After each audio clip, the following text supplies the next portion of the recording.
We're seeing now Yerushalmi Yisbarach Daf Yud Ches Avodah Zarah. We're starting with the Mishna.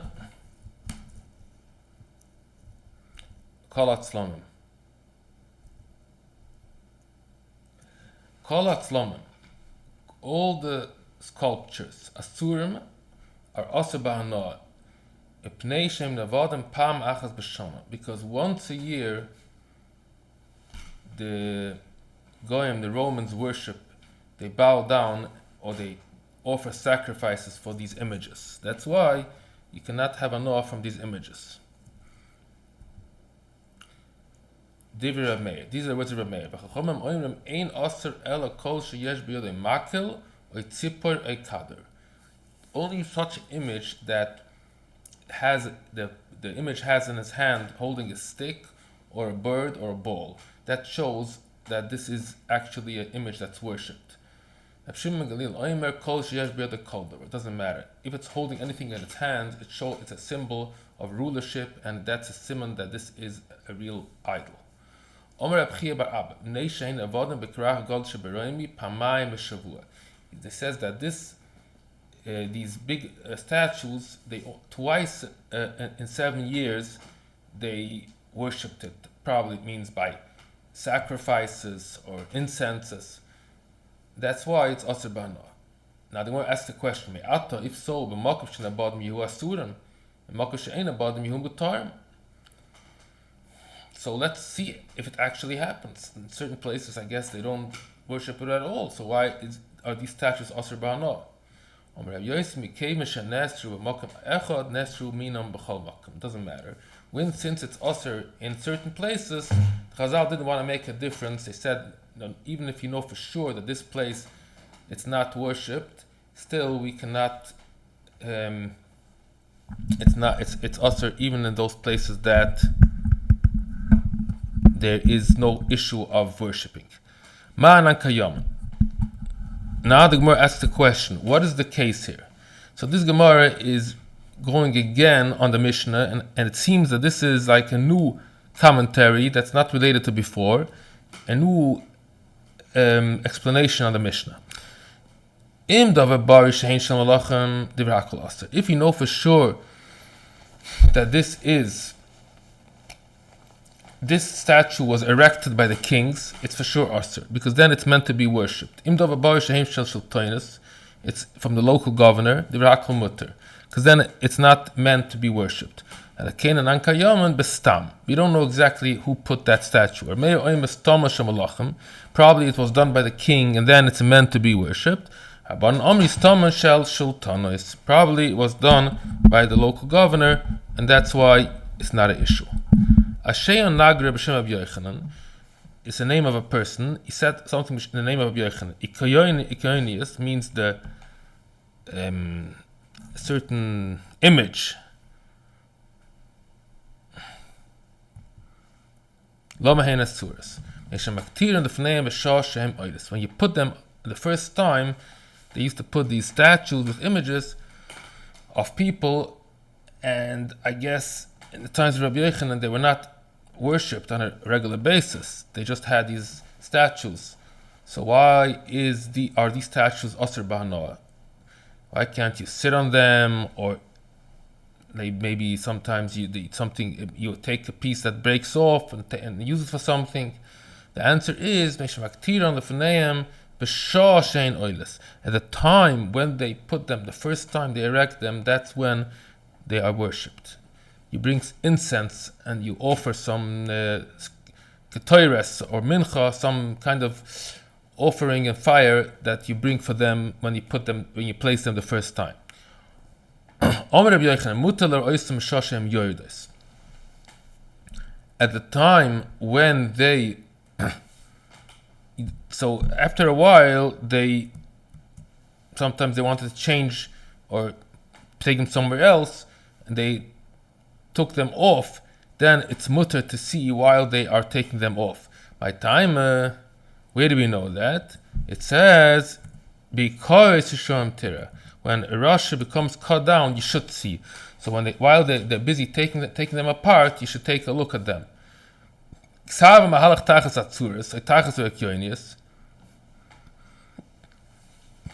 a certain writing. They used to write in Latin or in Greek some kind of description on this image or statue.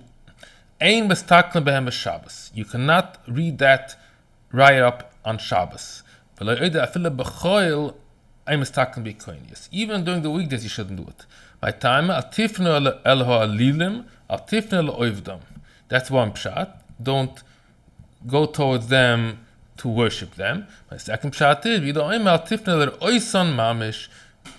tifna doesn't mean to worship. It means just to look at them. So you shouldn't read it because that's like you're interested in this statue, in this Roman emperor, and this, and that's all usually associated with gods. When Reb Nachman bar Simai was nifter, Coffin ikunse machzelen.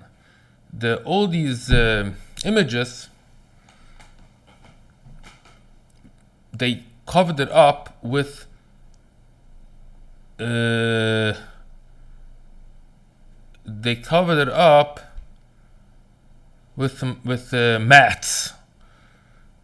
The people that lived in his town, when they didn't want it, when he take out his mitta, his bed, his coffin, that he should have to go through these streets that have the images. Amrim, they said, come on.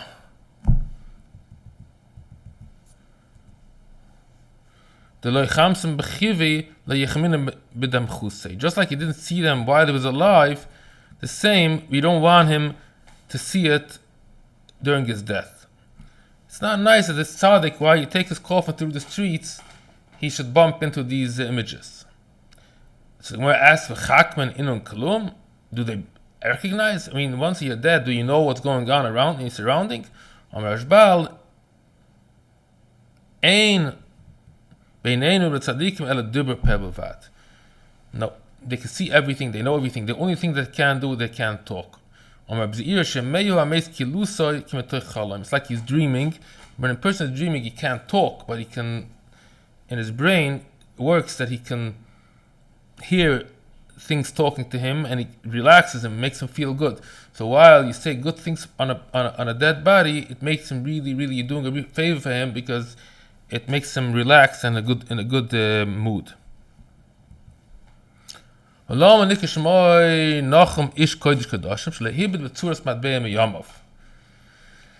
the coins had images of the Roman emperors. And Reb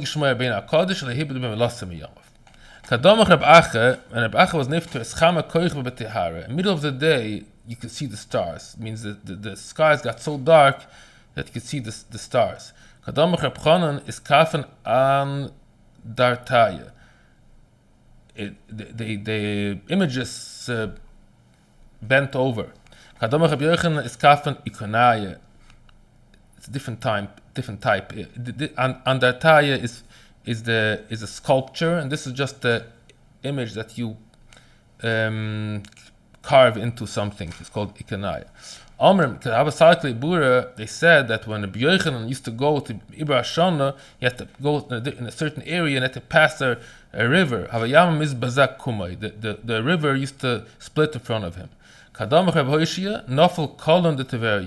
The columns of Tiberia, they used to have the poles that kept the bridges, they fell down.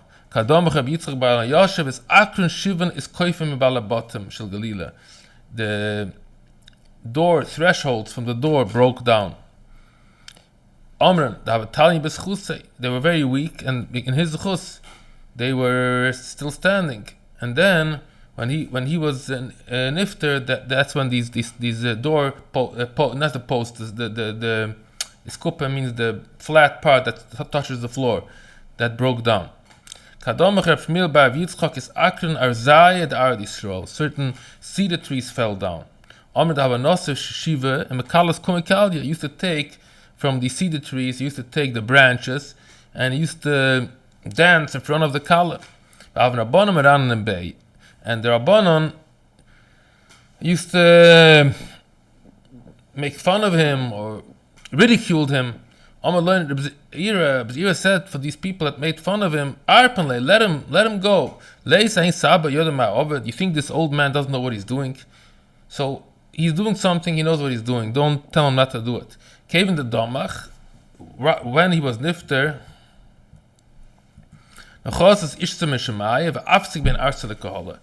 there was a fire from heaven that divided between the people and his bed. 3 hours there was noise and thunders, lightning in the world.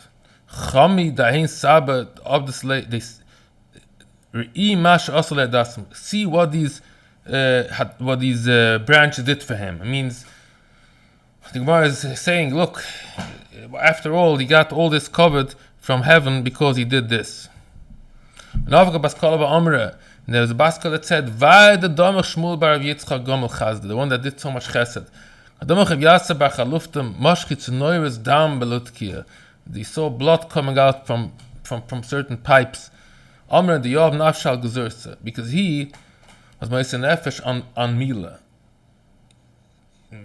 Even though there was a certain the Romans didn't allow Eden to do Mila, he still did it anyhow. So because of that, there was dam showing that he was Moshe Nefesh on the dam Mila.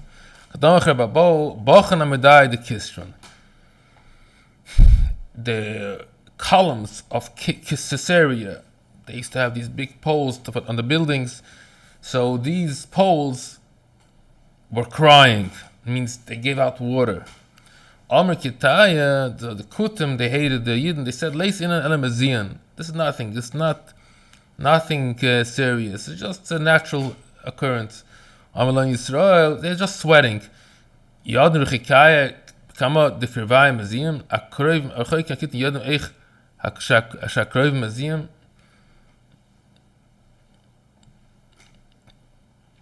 It's a little bit obscure what he's trying to say here, but I think he's trying to say that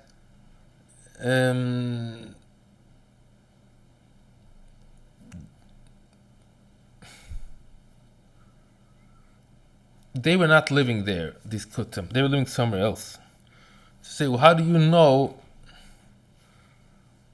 He's saying that they're only sweating. You're far away. How do you know what's going on with these? What this means?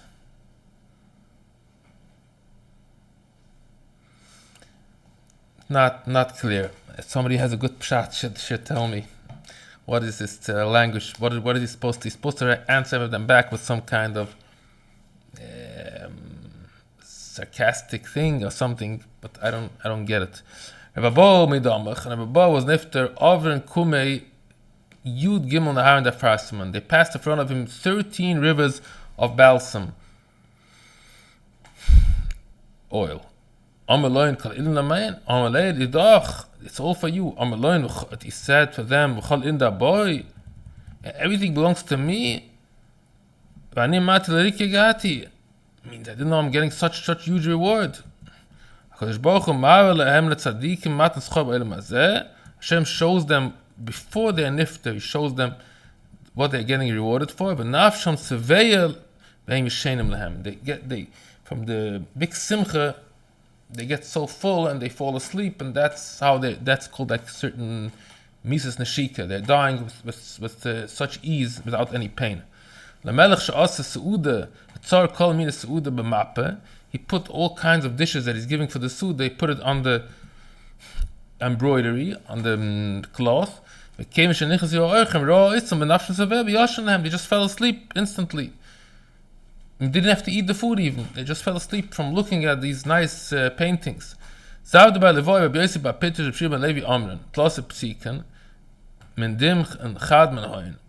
One of them was Nifter Omar Zois Palka Choster Lecha. Chad Omar.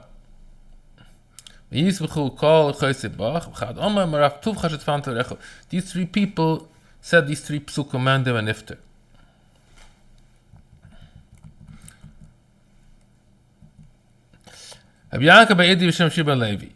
There was a story.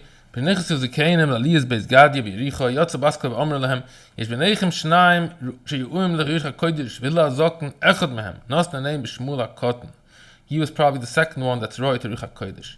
Shuv nechas came l'aliyah v'yavne. Yasser askoy v'amel yesh b'neichem shnayim shru'im Ruach HaKodesh. Shmuel HaKoten be'echad mehem. Nosna name b'Reb Eliezer.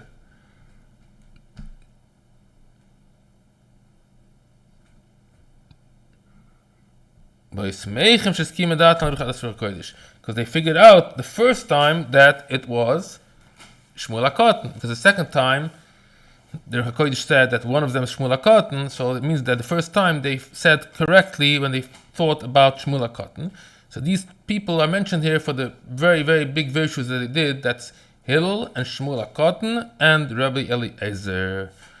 From the Beis HaNossi, Domach, was nifter, the cultus ma'arte. And something very unfortunately happened, that kulta ha'ma'ara and iboyer de sakana. It doesn't say they actually died, but at least they came to a sakana.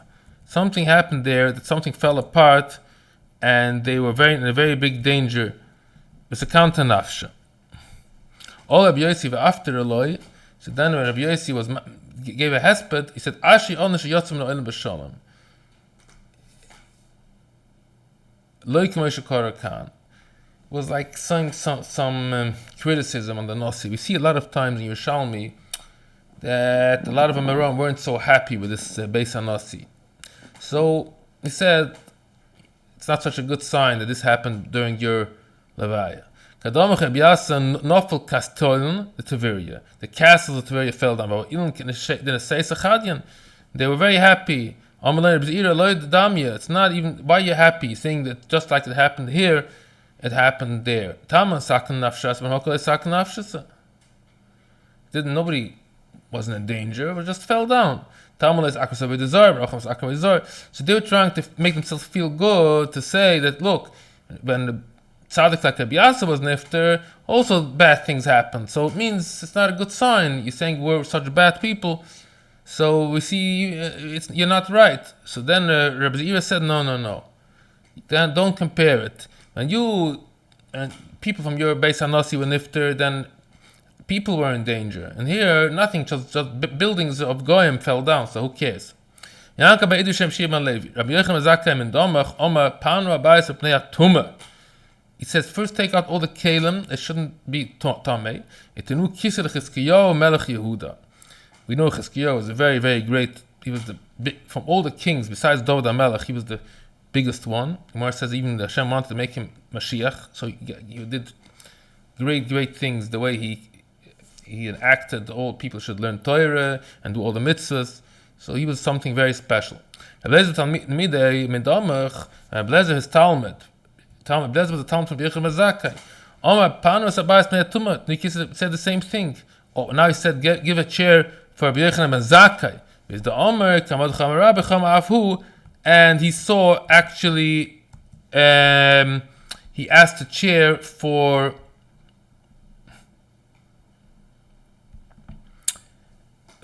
also for Chizkiyahu. He saw Chizkiyahu. In the he wanted to become shidduch with him, to do it, to Rosh Hashanah ito. He didn't want, Bar Pazai did not want. Omar, he said, the lo Yehavian Mizganubi. I don't want they should, who knows, maybe they're much better than me, and I don't want they should be embarrassed with me. Midomech, when this Pazi was nifter, Omar Panus Abasne Atume, etinimakim kiseh the Shofet Melech Yehuda. That's what he said. Why did he say that? Omar, they said, Yovazeh Sheratz Achakoved, Achazeh Shebarach Man Akoved. Yeshofet was known to run after Koved. So we say, now you should, they say that this Pazi, he should come here, Yeshofet should come to see me because I am the opposite of him. He's running after Covet, I'm running away from Covet. What does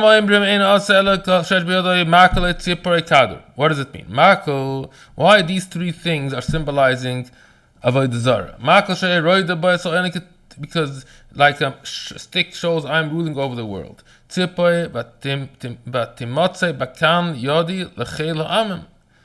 a passage where it shows that the king is boasting about himself, that it's like a nest, that everybody's under him. So we see that a nest symbolizes also a total dominion over the world. Kader shall oilam also kikader. Also, it means that I'm ruling over the whole ball, over the globe. Rabbi Yoina says a story. He wanted to go up, high up. This is the amazing Yerushalmi, because it doesn't say how he did it, and this is the first time it's mentioned in Yerushalmi that there were some kind of parachutes or something that they had a way how to get up very high up and see the globe like a ball. It's an amazing fact. Toises brings it down by the Zar, this Yerushalmi. That's a Yom Kekaira, and then he saw like the ocean is like a bowl. That's why it's a ball, because the world is the shape of a ball. So why doesn't he have this image? Why doesn't it also have a bowl? Because they imagined that the world was like a ball inside a bowl of water. That's how the ancient pictures were. So they weren't exactly like we know today, but for them it was like a bowl. Imagine you have a bowl BOWL, that's full of water, and you take a ball BALL and you put it inside that bowl, and the water is surrounding the globe. So why don't you put that also? So the answer is ein shalat bayam, because a king does not rule over the ocean. So saying a king can rule over the whole world but cannot rule over the ocean. Why does he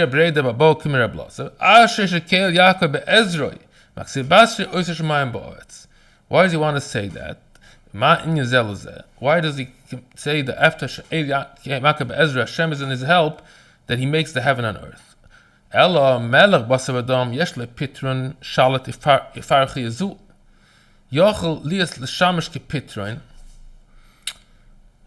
Patron is somebody who sticks up for you in the case that you come in danger. He's like your advocate.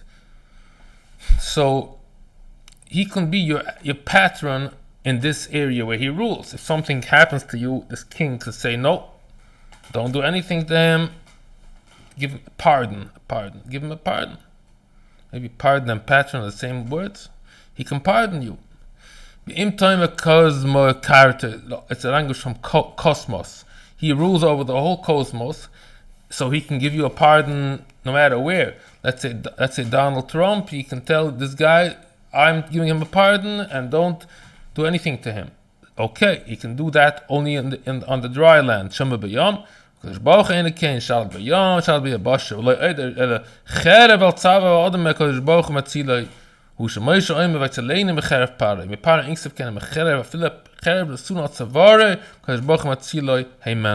this is like Asher Shekel Yaakov Ezroi, because he is Yerushalmi Avodah Zarah, so he can be your pardon no matter what. No matter what, where you are, in which situation, he can always pardon you.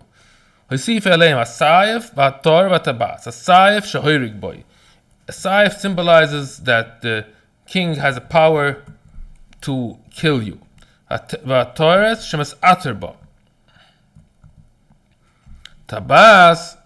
shechoisimba. He seals it. The king has a power to seal, to do a decree.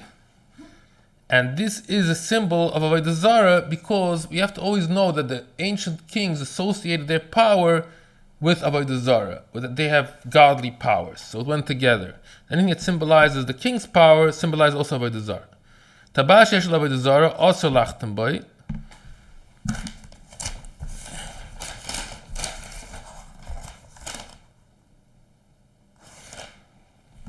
If it has on the ring a symbol of a certain image, you can not let a seal with it. If the seal is indented, it's asr. Why? Because then when you seal with it, the words or the image is going to stick out. However, boilet, if it's sticking out, mutalachtem, because then it's going to be inside It's going to be inscribed, and that's not usher.